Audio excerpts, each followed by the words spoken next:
كانوا قليلا من الليل ما يهجعون وبالأسحار. ابراہیم علیہ السلام کے دور میں جو بت پرستی تھی اس کی بہت ساری وجوہات میں ایک وجہ آپس کی رشتہ داری، قومیت. انما اتخذتم من دون اللہ اوثانا مودۃ بینکم فی الحیاۃ الدنیا. فرمایا تمہیں پتہ ہے یہ بت تمہارا کچھ نہیں کر سکتے، لیکن آپس کی رشتہ داری جوڑنے کے لیے تم ان بتوں کو کیا مانتے ہو؟ بھگوان. نہیں آ رہی بات؟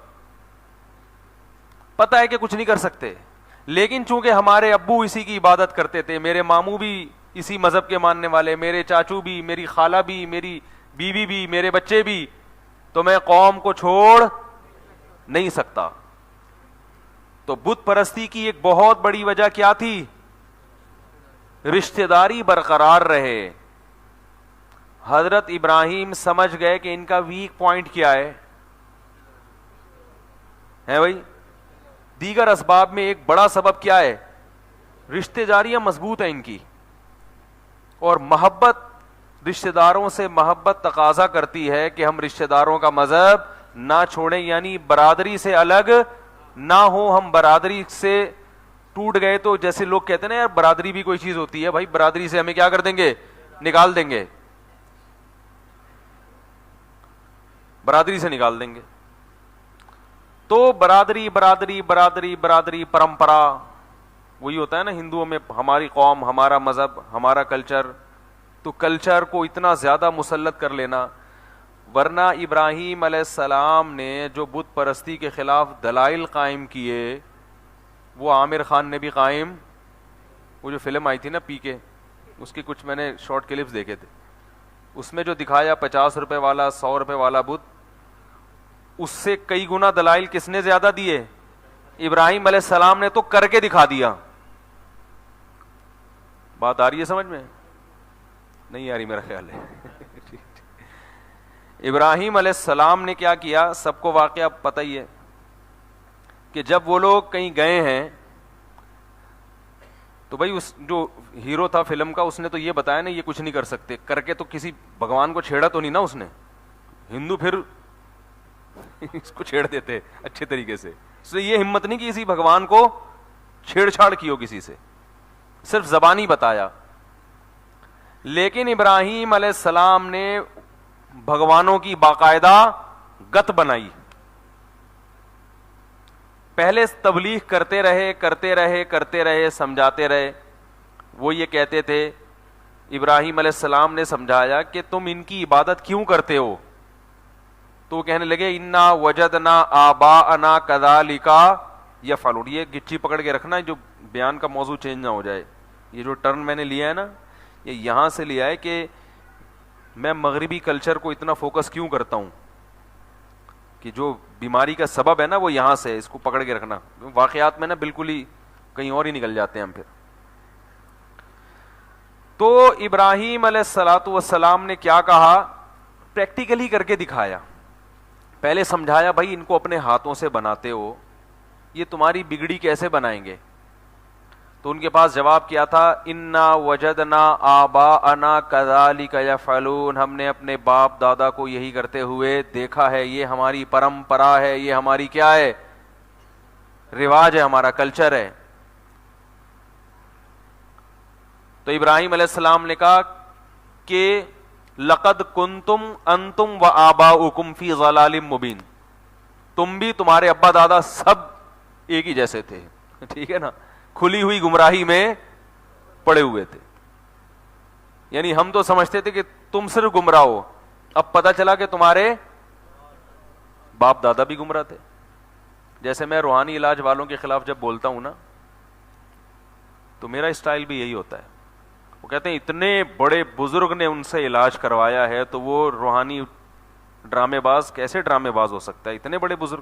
تو میں نے کہا وہ اتنا مکار ہے کہ اتنے بڑے بزرگ کو اس نے بے وقوف بنا دیا. اس سے اس کی ان بزرگ سے عقیدت میں مجھے کمی نہیں ہو رہی، لیکن اس کی 2 نمبری میں کیا ہو رہا ہے کہ بہت ہوشیار ہے. 1.5 نہیں 1.25 ہوشیار ہے. وہ میں نے ایک دفعہ بیان کے دوران کہا کہ 1.5 ہوشیار تو لوگ پوری دنیا سے لوگ سن رہے ہوتے ہیں, ان کو یہ اردو کی اصطلاح معلوم نہیں تھی. تو کسی نے کمنٹس میں لکھا کہ یہ 1.5 ہوشیار کیا ہوتا ہے, کوئی نہیں اردو صحیح نہیں آتی ہوگی, تو اس کے جواب میں کسی نے لکھا 1.5 ہوشیار. ٹھیک ہے, کیا ہوتا ہے 1.5 ہوشیار. تو یہ کمنٹس والے بھی عجیب لوگ ہوتے ہیں. تو ابراہیم علیہ السلام نے سمجھایا, نہیں مانی, تو ابراہیم علیہ السلام نے پریکٹیکل کر کے دکھایا. وہ کیا پریکٹیکل کیا؟ جب وہ لوگ کہیں اپنا میلاد, معذرت استغفر اللہ, یعنی اس قوم کا جو بھی میلہ کو میرے منہ سے میلاد نکل گیا, میلے کے لیے جب گئے ہیں, آج کل لبیک والے بھی فارم میں آئے ہوئے ہیں, تھوڑا سا بچ کے رہنا چاہیے. جو لبیک والے ہیں نا ان سے تھوڑا سا بچ کے رہیں. آج کوئی ایسی بات نہ کریں جس سے لبیک والوں کے یعنی وہ جذبات ان کے مجروح ہو جائیں. اچھا خیر, تو ابراہیم علیہ الصلاۃ والسلام گئے بت خانے میں. کیا کیا؟ سارے بتوں کو, کسی کو لنگڑا کر دیا, کسی کو لنجا کر دیا, کسی کو ٹنڈا کر دیا, ہاتھ کاٹ دیے, کسی کی ٹانگ کاٹ دی, اور عجیب سا بنا دیا نا. اور جو بڑا والا تھا نا 1000 روپے والا, اس کی گردن میں کلاڑا لٹکا دیا. کتنی یعنی سمجھداری سے کام لیا ابراہیم علیہ السلام نے نا. اس کو کچھ نہیں کہا, اس کے گلے میں کیا لٹکا دیا؟ کلاڑا. تو جب قوم آئی اور کہنے لگی من فعل ھذا بآلہتنا, ہمارے خداؤں کے ساتھ کس نے یہ حرکت کی ہے, تو ابراہیم علیہ السلام نے کہا کبیرہم ھذا فعلہ کبیرہم ھذا, یہ جو سب سے بڑا ہے نا اس نے کیا ہے. یہ تو واضح تھا کہ اس نے نہیں کیا, سمجھانے کے لیے کہ کس نے کیا یہ.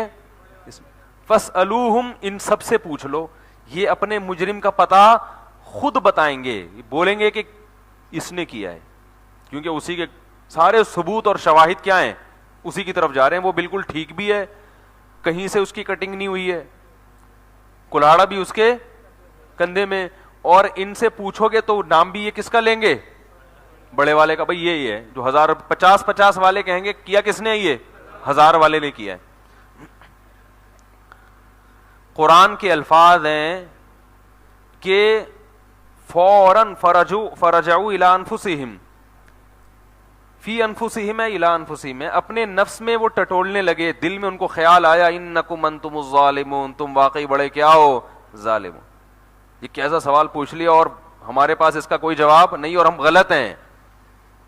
ہم کیا ہیں؟ غلط ہیں کہ یار کیا کر رہے ہیں ہم کیا کر رہے ہیں. یہ قاتل کا پتہ بتا نہیں سکتے, اور ان کو ایک آدمی چھیڑ چھاڑ کے, ابراہیم نے ان کو مارا پیٹا لنگڑا کر دیا, یہ پھر بھی مسٹنڈوں کی طرح کھڑے ہوئے کیا کر رہے ہیں, دیکھ ہی رہے, ہل ہی نہیں رہے. قرآن کہتا ہے ابراہیم کے اس طرز تبلیغ اور اس طرز عمل سے ان کو سب کو دل میں خیال آیا کہ ہم کیا ہیں, صرف غلط نہیں, بہت غلط. ظالم کا مطلب بہت ہی غلط. ظلم کہتے ہیں وضع الشیء فی غیر محلہ, جس کو جو مقام دینا چاہیے وہ نہیں دے رہے. ان کو جو مقام دینا چاہیے وہ یہ کہ پتھر ہے, تو ان کو مقام بڑھا رہے ہیں, اور جو اللہ ہے اس کا مقام گھٹا رہے ہیں. اللہ اللہ اللہ اللہ اللہ اللہ اللہ اللہ